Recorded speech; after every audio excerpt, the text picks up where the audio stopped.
All right. What up, Hawk fans? This is Emma Welch, your on-campus host for HawkTalk. And today I am outside in the cold, but I am joined with, go ahead and introduce yourself. Yep, I'm Jason Thier. I'm the defense coordinator here for the DSU football program. Cool. All right, I got a couple football questions for you. I don't know much about football. Xander told me I needed to get you on, so here you are. The first question I got for you is, have you started spring football? When do you start spring football? That kind of thing. We haven't technically started spring ball yet. The phase that we're currently in is winter conditioning. So we'll take the first 8 weeks here of the second semester, and all of our work will be in the weight room and in the gyms, trying to get bigger, faster, stronger, speed development, change of direction.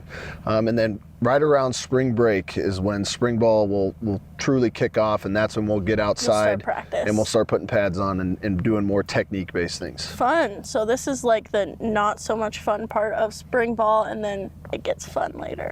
I think there's a fun element to this part of the off season too, but it's definitely not playing football. Right. Okay. How long have you been coaching here at DSU? So I just completed my 8th season here, and I believe my 18th total season as a college football coach. This is the longest I've ever been at one place, and there's definitely a reason for that. This is a special place, and me and my family love it here, so we want to stay here. That's awesome. So we talked about when the spring football season starts. And I know that there's not like a spring game necessarily, but like when is that planned? Do you guys know yet?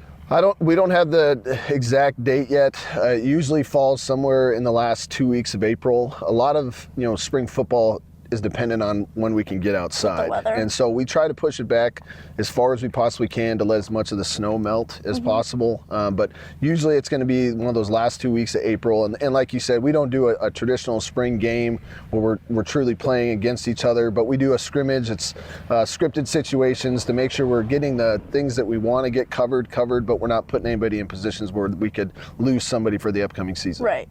And a question that I've kind of always had with that is like, those seniors that are graduating, do they do the spring season at all? So as soon as the season is over, anybody that was a senior this fall is basically no longer a part of our current roster. Obviously, they're still part of the family, and they're going to continue to be a part of us as they continue on. But everything now is everybody that was either a redshirt freshman or a junior, and then some transfers that will be brought in here as well will be participating in spring ball. So basically, R.I.P. Xander. He doesn't get to play. Xander's done. Yeah. Xander's done. He's old.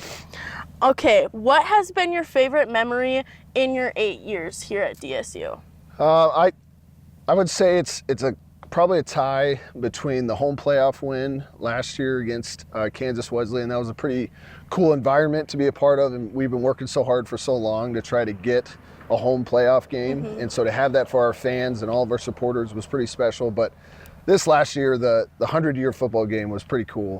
When you got 400 to 500 former alums standing on the sideline before the game during warm-ups, and then seeing them all out there for the coin toss, that was pretty cool. You don't get that very many places, and so that's just another part of what makes this place so special. So between those two things, I'd say it's a tie. Yeah, it was. I would say that 100 years and the spring or the playoff game last year was some of my favorite memories I've had here. It just felt really cool. There were people coming from all over, no matter if they had a huge connection to DSU or not. I mean, my parents came to that football game. They didn't really care. They sat in the cold. I sat in the president's suite while they sat in the cold. Yep. But yeah, I would agree with you. Those two experiences have really shaped DSU for me, and I hope that we continue having moments like that for years to come. The final question I have for you, I ask on every interview, and that is, what does DSU mean to you? What does DSU mean to me? I think what makes this place so special is the people. And so when I think about DSU, I think about a community that's very supportive. I think about a community that's like-minded and really is looking to try to help benefit everybody that's associated with it.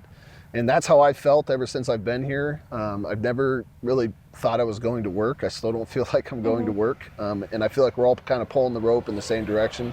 We always talk about family within the football program. That's really what DSU as a whole feels like. We're a family. We're all going in the same direction, and we're going to try to do everything we can to make this place the best possible. This is my 5th school that I've been at. Like I said earlier, it's the longest I've ever been in one place, and that's not by accident. We definitely feel as my family, my wife, my kids, that this is the place that we want to be. It's a community we want to be a part of, and it's a special place. Wow. Thank you so much, Coach Thier, for being on. And with that, we're really cold, so we're going to send this to Xander.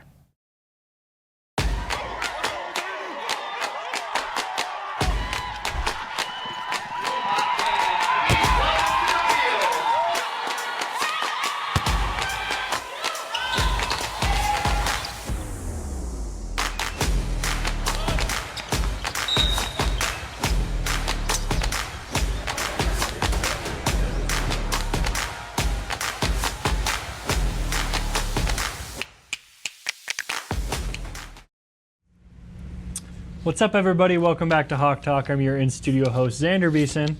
I'm joined by a very special guest. I'll have you introduce yourself to the people. I'm Tana Duncan. I am a part of DSU Shooting Sports, and I am a freshman. Awesome. What brought you to DSU? Mainly the shooting sports aspect, as well as just some different parts of DSU. When I visited the first time, everybody seemed very, very friendly. And I get to shoot, and I grew up doing that. So. It's a very friendly place. Yes. So for people that don't know, we haven't done one of these. We haven't had a shooting sports interview in a while. Okay. Kind of just refresh the people, what is shooting sports? Shooting sports, for the most part, what we do is trap shooting. Mm-hmm. So it is a program that, even if you don't have a gun, I don't personally have a gun down here. They have a club gun, and you can go out and shoot, and we compete with different colleges in the area, as well as all the way through Iowa, I think is the farthest school we probably compete with right now. But it's a lot of just teamwork and individual team, if that makes sense. That makes sense. So kind of like track and field, how you're on a team, but it's individual? Yes. Awesome. So you guys have already had your fall season. Yes. I guess I should probably ask you. You were telling me you guys just got a new coach. Yes. You want to shout them out and kind of tell me who that is, because I don't even know. So our newest coach is Blaine Ducart. He's actually the president of the Dickinson Trap Club. Okay. And he has about 25-ish years of experience for coaching. So he's been the high school coach for years and years. And then just this semester, he got on with us as our shooting coach after our last coach left. So yeah, you did your fall season. You guys technically have 2 seasons. Yes. With a temporary coach in the fall. Yes. How did that go, and what are some things you're looking to kind of build up and then kind of see once you get into your next season? One thing that, I'll give Victoria, our previous coach, she used to go to school at DSU, was part of the trap team. I think she was actually our last Very well shooting sports interview. She was thrown into the role. Our previous coach, Russ, left kind of abruptly for us. And so she was kind of pushed into the role. And for somebody who wasn't fully expecting that, she did great coaching us. We went to one tournament that semester, as well as we did our traps team. So so when are your seasons? So our first season, we start for scoring in September, and I think it ends about November. Okay. And then in the spring semester, we start the end of May. Okay. Or end of March. End of March. And all the way to May at the end of the semester. So are you guys practicing right now? When it's nice out, we do practice. Okay, yeah, that's what I was going to ask you, is these weather adjustments where we just had a week where it's 50 and 60 degrees and now it's snowing and blowing and 10 degrees outside. So where do you guys practice, and how do you make the adjustments, or how do you decide when to practice? So we do practice at the Dickinson Trap Club, so we do outside when we have the chance. Mm-hmm. If you can clear off the shooting area and it's fine to shoot, we'll shoot with snow on the ground. But it also needs to be warm enough for us to go out there and stand and shoot. Other than that, we actually have a simulator that we have out at that club now, so we can practice on there when we want to. So this week we probably won't go out and shoot in the weather, but if it warms up again, we'll go out and shoot. Okay, awesome. So you said you came here for shooting sports. Yes. What is it like? Is it like most sports where you're putting film out and you're getting recruited, or did you just text the coach and be like, hey, I want to come do? How does that work? Enlighten me. So Dickinson is less of a recruiting school. Our new coach is trying to get it to more of a recruiting school, but I personally, because I'm an international student, our previous coach was an international student coach. So he went, so do you shoot? And I go, yeah, I actually do. And he goes, cool, do you want to be on the team? I know there are kids on our team that were recruited through high school rodeo, because high school rodeo kids can go out and trap shoot, and there are high school places that they can trap shoot with. But personally, it wasn't a recruiting thing. It was more of I had applied because it was close, and all of a sudden I'm trap shooting now. You're from Canada, correct? Yes. Yeah. What's that like, Canada to the States? From where I am in Canada, it's pretty similar to Dickinson, where I'm only 6 hours away.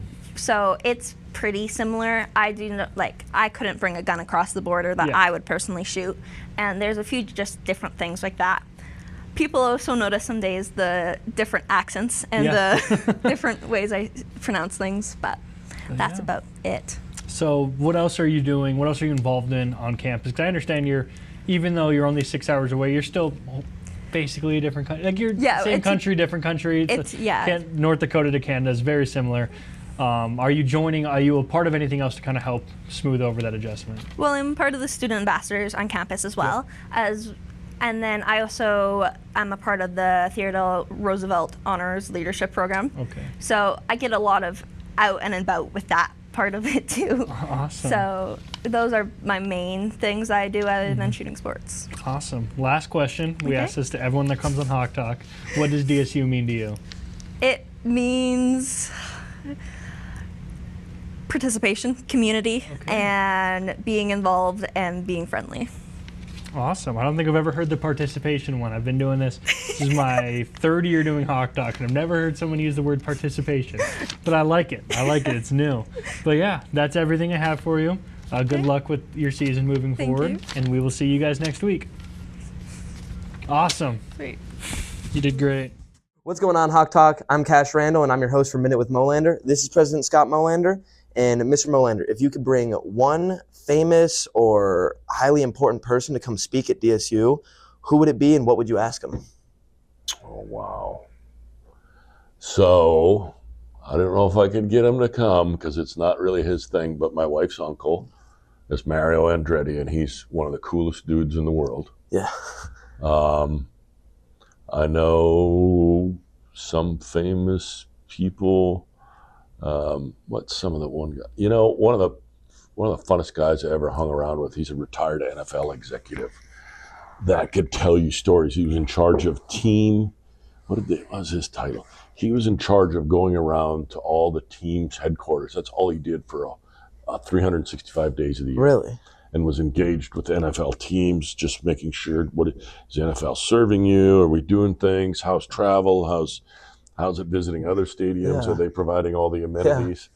Yeah. He's retired. That'd be a cool person to talk to. He lives in Chicago now. He'd be about 70, 75 years old. He had some stories. Yeah. Man, he had some stories. Yeah. That'd be cool. Yeah. What's up, Hawk fans? My name's Cheyenne Jacobs, back with your weekly recap, and it was a busy week in Blue Hawk athletics, so let's get into it. Men's basketball split the weekend 1-1 with a win over Valley City and a loss against Mayville State. Women's basketball also split the weekend 1-1 with a loss to Valley City and a win against Mayville State. Both teams are back in action this weekend down south against Dakota State and Bellevue University. Men's and women's track and field were in Brookings, South Dakota this weekend to compete in their last regular indoor season meet at SDSU. Many athletes walked away with personal bests and national qualifying performances, and both teams are headed back to Brookings this weekend to compete in the Frontier Conference Championships. Men's wrestling is gearing up for a trip to Iowa this weekend to compete in the Heart of America Athletic Conference Championships, so good luck, Blue Hawks.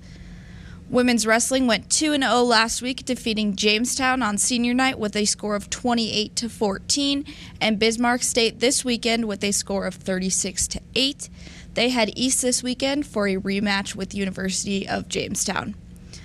Softball split their weekend in Iowa, going 2-2. They are back in action this weekend in Jamestown. Baseball headed to Mitchell, South Dakota this weekend, where they went 0-4 against Dakota Wesleyan. They are back in action in a couple weeks when they head to Nebraska to take on Peru State College. Competitive cheer headed to Iowa this weekend, where they stunned the competition, earning second place on Friday and first place on Saturday. Zaya Schneider especially had an amazing performance, becoming AMC Cheer Performer of the Week. We wish all of our Blue Hawks luck in their competition and activities this week, and as always, Hawks are up.